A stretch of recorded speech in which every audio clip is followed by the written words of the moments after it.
வணக்கம் நண்பர்களே, welcome to வெற்றி ஹெல்த் டிப்ஸ். இன்றைக்கி நம்ம பார்க்க போகிற மெடிசின் காமக்ரா டேப்லெட். இந்த மாத்திரை எதற்கு, எப்படி வேலை செய்யுது, பக்க விளைவுகள் என்னென்ன, ப்ரிகாஷன்ஸ் என்னென்ன, எல்லாத்தையும் விரிவாக பார்க்கலாம். காமக்ரா டேப்லெட் அப்படிங்கிறது இது ஒரு பிராண்ட் நேம் தான். இதில் முக்கியமாக இருக்கிற மூலப்பொருள் என்ன அப்படின்னு பார்த்தீங்கன்னா சில்டினாஃபில் சிட்ரேட்.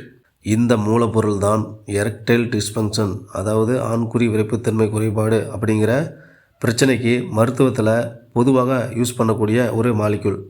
சில்டினாஃபில் பல பிராண்டுகள் உட்பட, அதாவது வயக்ரா, பெனிக்ரா, கவட்டா அப்படின்னு பல பிராண்டுகள் தயாரிக்கிறாங்க.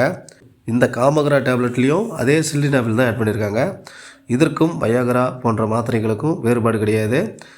உள்ளே இருக்கிற ஆக்டிவ் இன்க்ரீடியண்ட் சில்டினாஃபில் தான். அதுதான் எரெக்ஷனை இம்ப்ரூவ் செய்ய உதவுது. சரி, இந்த காமக்ரா டேப்லெட் எப்படி ஒர்க் ஆகுது அப்படின்னு பார்க்கலாம். காமக்ராவில் இருக்கிற சில்டினாஃபில் அப்படிங்கிறது PDE5 இன்ஹிபிட்டர்.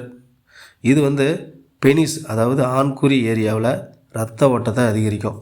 இதன் காரணமாக உங்களோட உறவு நேரத்தில் எரெக்ஷன் ரொம்ப ஸ்ட்ராங்காக இருக்கும். அதாவது விரைப்புத்தன்மை நல்லா ஸ்ட்ராங்காக இருக்கும், நீண்ட நேரம் இருக்கும். ஆனால் இது ஒரு மேஜிக்கல் ஸ்டிமுலண்ட் கிடையாது. உங்களுக்கு மன உற்சாகம், மூடு இருந்தால் தான் இந்த மாத்திரை வேலை செய்யும். சரி, இந்த காமக்ரா டேப்லெட்டை எப்படி எடுத்துக்கணும் அப்படின்னு பார்த்தீங்கன்னா, ஜென்ரலாகவே ஒரு 30 to 60 நிமிஷத்துக்கு முன்னாடி இந்த மாத்திரையை நீங்கள் எடுத்துக்கணும். மேலும் உணவுக்கு முன்னாடி எடுத்துக்கலாம், உணவுக்கு பின்னாடி எடுத்துக்கலாம். ஆனால் அதிகமான சாப்பாடு அல்லது அதிக ஃபேட் கண்டென்ட் இருக்கிற சாப்பாடு எடுத்திங்கன்னா இந்த மாத்திரை வேலை செய்கிறதுக்கு கொஞ்சம் நேரம் ஆகும். மேலும் குறிப்பாக ஒரே நாளில் ஒரு மாத்திரை தான் எடுத்துக்கணும், அளவுக்கு அதிகமாக எடுத்துக்கக்கூடாது. சரி, இந்த மாத்திரைக்கு ஏதாவது பக்க விளைவுகள் இருக்கா அப்படின்னு பார்த்தீங்கன்னா, எல்லா மருந்து மாத்திரைக்குமே பக்க விளைவுகள் இருக்குது. அதேமாதிரி இதற்கும் இருக்குது.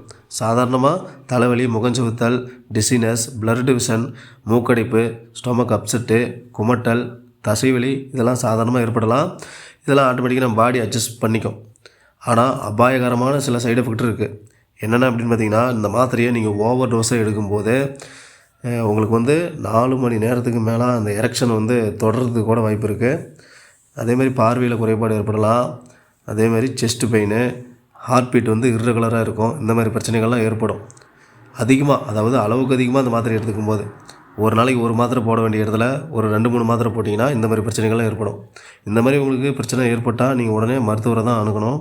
சரி, இந்த மாத்திரை யாரெல்லாம் எடுத்துக்கக்கூடாது அப்படின்னு பார்த்தீங்கன்னா, நைட்ரேட் மெடிசன், அதாவது நெஞ்சுவலி பிரச்சனைக்கு மாத்திரை இருக்கிறவங்க இந்த மாத்திரையை எடுத்துக்கக்கூடாது. அதே மாதிரி ஹார்ட் ப்ராப்ளம் இருக்கிறவங்க, ஸ்ட்ரோக் பிரச்சனை இருக்கிறவங்க இந்த மாத்திரையை எடுத்துக்கக்கூடாது. மேலும் லிவர், கிட்னி ப்ராப்ளம் இருக்கிறவங்களுக்கும் இந்த மாத்திரை எடுத்துக்கக்கூடாது. அதே மாதிரி லோ பிளட் ப்ரெஷர் இருக்கிறவங்க இந்த மாத்திரையை எடுத்துக்கக்கூடாது. மேலும் பெண்கள், குழந்தைகள் இந்த மாத்திரையை எடுத்துக்கவே கூடாது. இது 18 வயசுக்கு மேலே இருக்கிற ஆண்களுக்கு மட்டும்தான் இந்த மாத்திரை.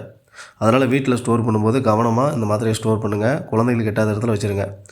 மேலும் ஆல்கஹால் குடித்து கொண்டு இந்த மாத்திரையை யூஸ் பண்ணக்கூடாது. முக்கியமாக அப்படி யூஸ் பண்ணிங்கன்னா அந்த மாத்திரை வேலை செய்யாது. அது மட்டும் இல்லாமல் சைடு எஃபெக்ட்ஸ் அதிகரிக்கும். குறிப்பாக என்னென்னா, இந்த காமக்ரா டேப்லெட் உங்களோட ஆண்குறி விருப்பத்தன்மையை டைரெக்டாக எடுத்த உடனே அதிகரிக்காது. உங்களுக்கு அந்த உறவு ஈடுபாடு இருக்கும்போது மட்டும்தான் இந்த மாத்திரை வேலையே செய்யும். அதே மாதிரி இந்த மாத்திரை எரெக்டைல் டிஸ்ஃபங்க்ஷனுக்கு ஒரு டெம்பரரி மெடிசன் மட்டும்தான், பர்மனண்ட் க்யூர் கிடையாது. அதே மாதிரி ஆண்குறி விரைப்புத்தன்மை குறைபாட்டுக்கு இந்த மாத்திரை நிரந்தர தீர்வு கிடையாது, ஒரு தற்காலிக தீர்வு மட்டும்தான். உங்களுக்கு நிரந்தரமான ஒரு தீர்வு கிடைக்கணும் அப்படின்னா இந்த மாத்திரை கிடையாது. நீங்கள் உங்களோட உணவு பழக்கம், உடற்பயிற்சி இதில் கவனம் செலுத்தணும். குறிப்பாக இந்த மாத்திரையை டாக்டரோட பரிந்துரை இல்லாமல் யூஸ் பண்ணவே கூடாது. செல்ஃப் மெடிக்கேஷன் ரொம்ப டேஞ்சரஸ். இந்த மாத்திரையை டாக்டரோட பரிந்துரையோடு நீங்கள் பயன்படுத்தும் போது உங்களுக்கு ஒரு சேஃபான ஆண்குறி விருப்பத்தன்மை கண்டிப்பாக கிடைக்கும். இந்த காமக்ரா ரிவ்யூ உங்களுக்கு பயனுள்ளதாக இருந்தால் வீடியோவை லைக் பண்ணுங்கள், ஷேர் பண்ணுங்கள், கமெண்ட்டில் உங்களோட கேள்வியை கேளுங்க. மறக்காமல் நம்ம சேனலை சப்ஸ்கிரைப் பண்ணுங்கள். நன்றி, வணக்கம்.